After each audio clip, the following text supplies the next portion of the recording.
el informe. Ahora vamos a preguntas por acá.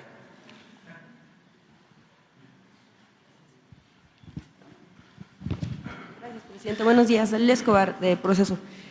Usted en los últimos días, incluso, bueno, desde hace tiempo ha insistido en lo que sucedía en el Aeropuerto Internacional de la Ciudad de México, Benito Juárez, con anteriores administraciones, desde Felipe Calderón, pero también una situación que sucedió también con el gobierno de Enrique Peña Nieto.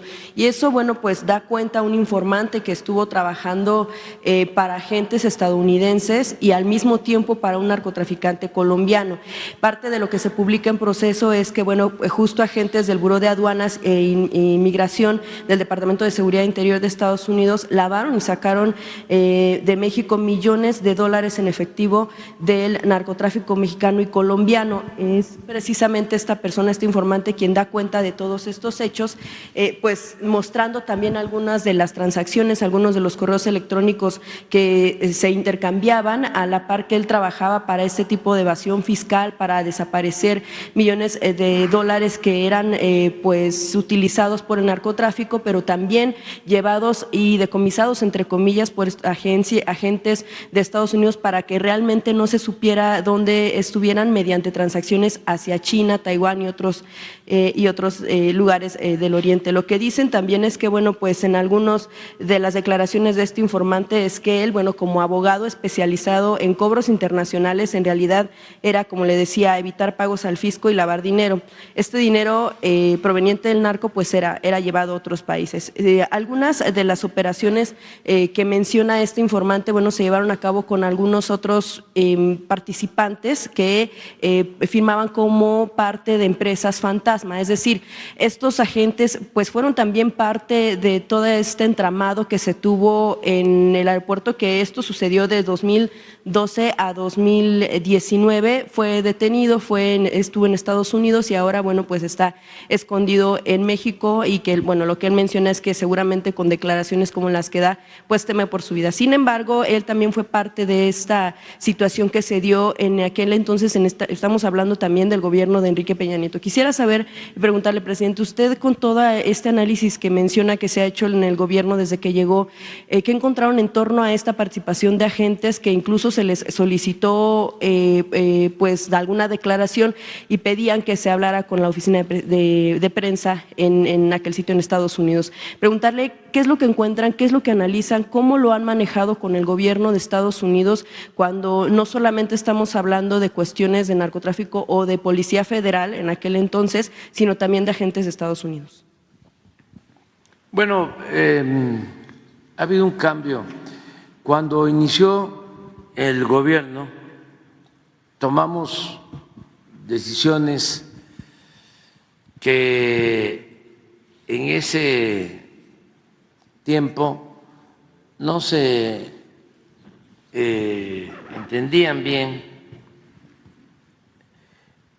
hubo mucho cuestionamiento, bueno, todavía sigue habiendo cuestionamiento, pero sin fundamento. Cuando llegamos al gobierno decidimos que teníamos que controlar los puertos y los aeropuertos, que había mucha corrupción, tanto en puertos como en los aeropuertos. Y lo peor es que muchos puertos y aeropuertos los controlaba la delincuencia organizada.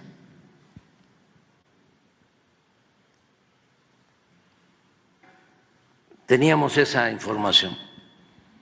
Por eso tomé la decisión de que pasaran los puertos a la Secretaría de Marina, de la Secretaría de Comunicaciones a Marina,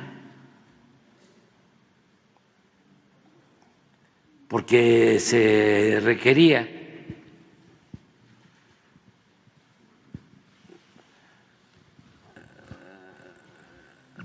impedir el tráfico de drogas y el contrabando en los puertos.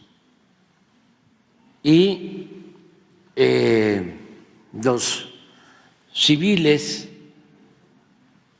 funcionarios de la Secretaría de Comunicaciones, no funcionaban, no estaban ayudando en tener control de los puertos. También hay que tomar en cuenta que la advertencia era plata o plomo, y un civil a cargo de un puerto, ¿cómo iba a resistir amenazas y las tentaciones del dinero? Entonces se decidió entregar los puertos, el manejo de los puertos, a la Secretaría de Marina. Esto llevó incluso a que renunciara en ese entonces el ingeniero Jiménez Espriu, una gente que yo estimo mucho. Y además, de manera muy sincera, me dijo: no estoy de acuerdo. Yo le expliqué cuál era mi criterio y él, en forma respetuosa, decidió renunciar, porque teníamos que tomar esa decisión. Y fue muy buena la decisión, porque a partir de ahí ha habido control en los puertos, muchos decomisos, y se ha avanzado. Lo otro fue el manejo también de las aduanas terrestres, que se entregaron a la Secretaría de la Defensa. Igual,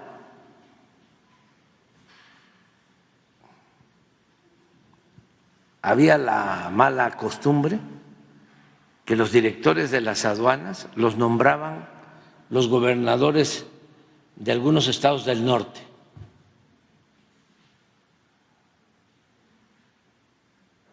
Era parte de la concesión política. Bueno, se pueden escribir varios tomos sobre la historia de las aduanas y de la corrupción en las aduanas.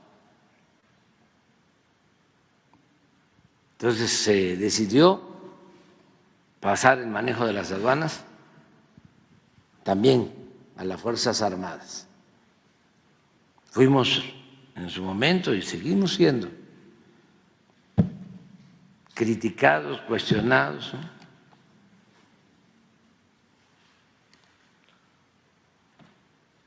Atacados, pero uno tiene que decidir, tiene que tomar decisiones en función de lo que conviene al interés general, al interés del pueblo y de la nación.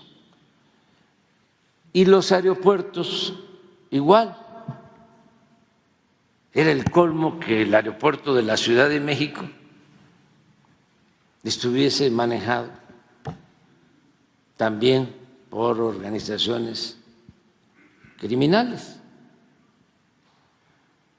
En este análisis que hicieron también tuvieron el hallazgo de lo que hacían los agentes estadounidenses, es decir, si esto también fue motivo de plática con el gobierno de Estados Unidos y si fue motivo por lo cual usted redujo, limitó la participación de este tipo de agentes de diferentes entidades en Estados Unidos para pues llevar a cabo investigaciones en México. No, es una política global. Es que se vulneraba la soberanía del país se violaba nuestra soberanía. ¿Y participaban en este tipo también de cuestiones delictivas? ¿Ustedes lo encontraron?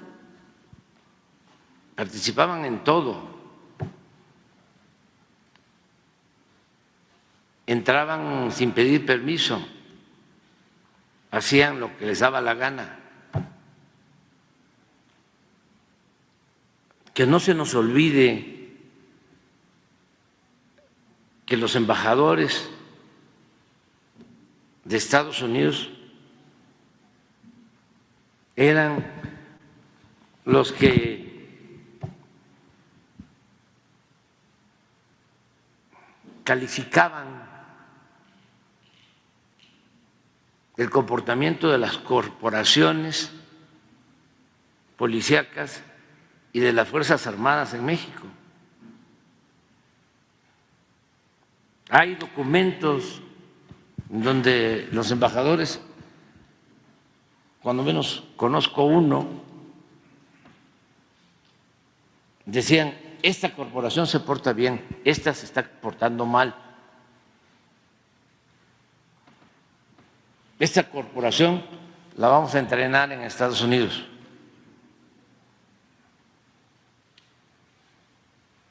Para que actúe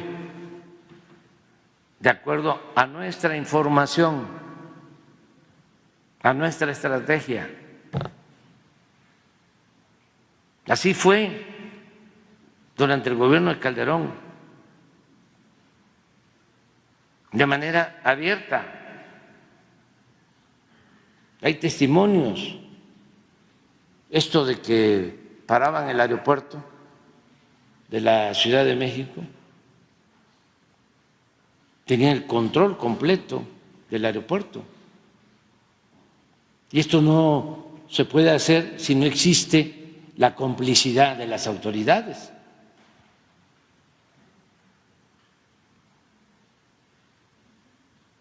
No es la delincuencia, o es la delincuencia organizada en contubernio con la delincuencia de cuello blanco. Todo eso era lo que sucedía.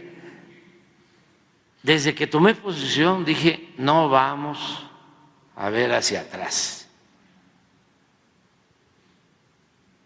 Vamos a demostrar que hay una forma distinta de gobernar a partir de la honestidad. Porque la justicia tiene que ver con el castigo, pero tiene que ver también fundamentalmente con prevenir los ilícitos, los delitos. No hacer lo mismo. Predicar con el ejemplo. Y eso es lo que estamos haciendo. Más información, pues es la Fiscalía la que se hace cargo.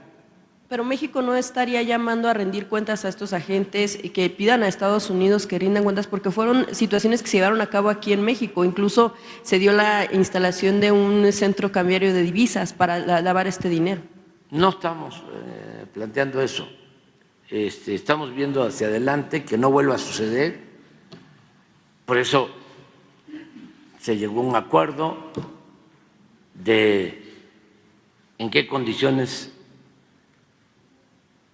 se permite o se da la cooperación que necesitamos tener. ¿Hasta cuántos los dos agentes, gobiernos, los dos pueblos, por cuestiones de cooperación en lo económico, en lo social, por cuestiones de seguridad, por lo que significa nuestra frontera? Necesitamos trabajar conjuntamente, sí, pero no subordinados, con respeto a nuestra soberanía. Y eso ya no estaba siendo controlado. Ya se había perdido independencia, ya parecíamos un apéndice de las agencias del gobierno estadounidense.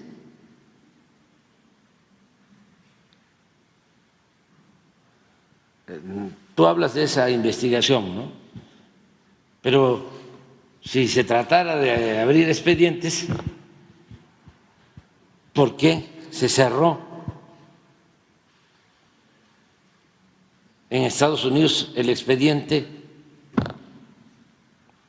de Rápido y Furioso, que causaron también daños, no solo a mexicanos, a estadounidenses? Pero no llamar a rendir cuentas no sería como actuar con complicidad, sobre todo si estuvieran en activo. No, porque cuando tomé posición dije, vamos hacia adelante, no hagamos lo mismo. Y también no nos detengamos, porque el tiempo es muy valioso para llevar a cabo una transformación, y no caigamos en lo espectacular. Esto que hizo Salinas, ¿no?, que mete a la cárcel a un dirigente petrolero, precisamente, y a un empresario, y hacen todo un show, y termina siendo el gobierno con más corrupción en la historia moderna, y a lo mejor en toda la historia del México independiente. ¿Para qué todo eso?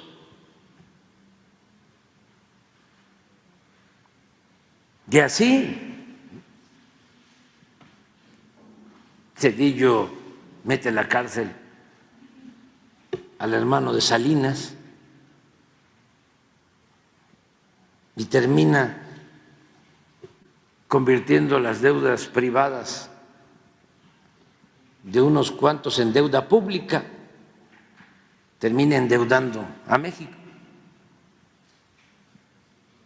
aplicando la misma política de Salinas. El salinismo como política es lo que aplica Zedillo y es lo que aplican todos los demás, hasta el 1 de diciembre del 18. Entonces, ¿para qué el espectáculo? Mejor evitemos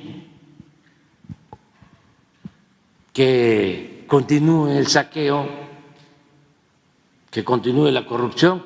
Aquí están los datos.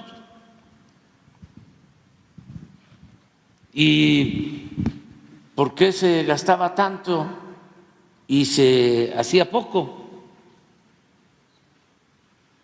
Por la corrupción. ¿Cuánto de esta inversión en la época del licenciado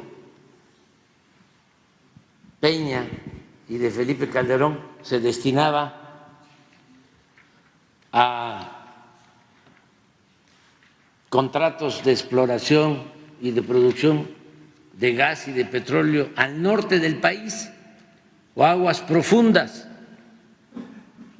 donde no hay petróleo, donde no hay gas o donde cuesta mucho extraerlo? Porque aunque parezca increíble,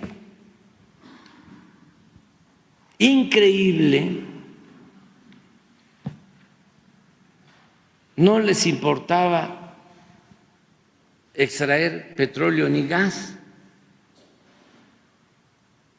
Esa era la excusa era lo secundario. Lo que les importaba,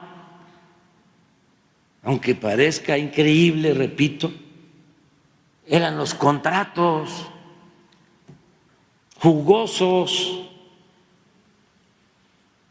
que les daban mucho dinero. Eran muy buenos negocios para ellos, para las empresas, para los funcionarios del más alto nivel, muy buenos negocios y muy malos negocios para la hacienda pública. Pero así en todo. Entonces, acerca de lo que tú planteas, pues ahí van a ir saliendo cada vez más cosas. Nosotros tenemos que procurar que nunca más regrese ese modelo, ese estilo de gobierno.